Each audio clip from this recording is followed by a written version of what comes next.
Jæja, í dag ætlum við að gera mjög skemmtilegan hlut.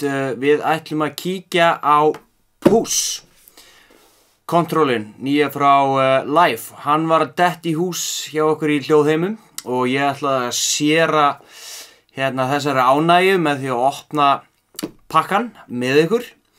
Og svo ætlum við að kíkja svona rétt yfir kontrollirinn og hvað hann getur gert. Og við skulum bara byrja á því að opna þessa beauty. Og við erum með bæklinginn, manualinn, eins gott að lesa hann. Og svo erum við með, er lítill pakki og í honum það er rafmagnið, powerið.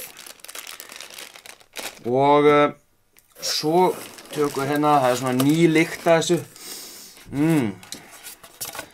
Og ég finn það strax að hann er alveg vel þungur, svona massífur, svona allur ál í kringum hann. Þetta er ekki eins og APC-40 þar sem er plast, þetta er ál, þetta er svona massíft. Og það er svona ný lykt af þessu, mjög næs. Og nú skulum við taka hann úr þessum umbúðum. Svona.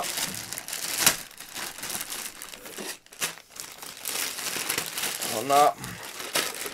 Já. Hérna við hann, Ableton Push.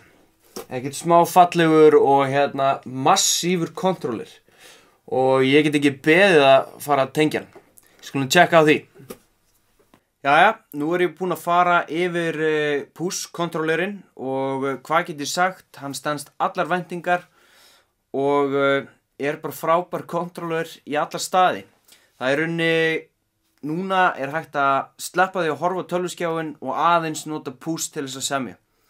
Og hann hefur alla fítusa sem hann vill og fyrir þá sem hafa verið að semja live, þetta er málið.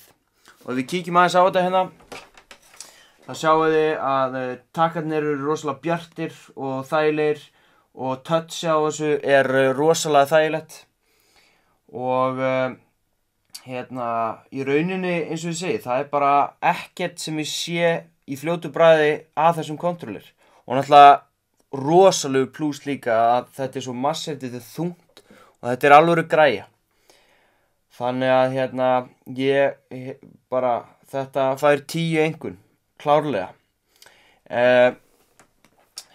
Svo mun ég fara, ég mun fara hægt og rólega í kennslumyndböndum yfir Push og hvernig hann virkar. Og fara yfir svona helstu vítusina og svo framvegis. En nemendur Ableton Live geta að sjálfsögðu komist í Push kontrollerinn hér í hljóðheimum. Og allir þeir sem skrá sig að sjálfsögðu fá afnot af Push. Þannig að ég hvet ykkur öll til þess að fara, skrá ykkur og byrja að læra á Ableton Live og læra að semja músík.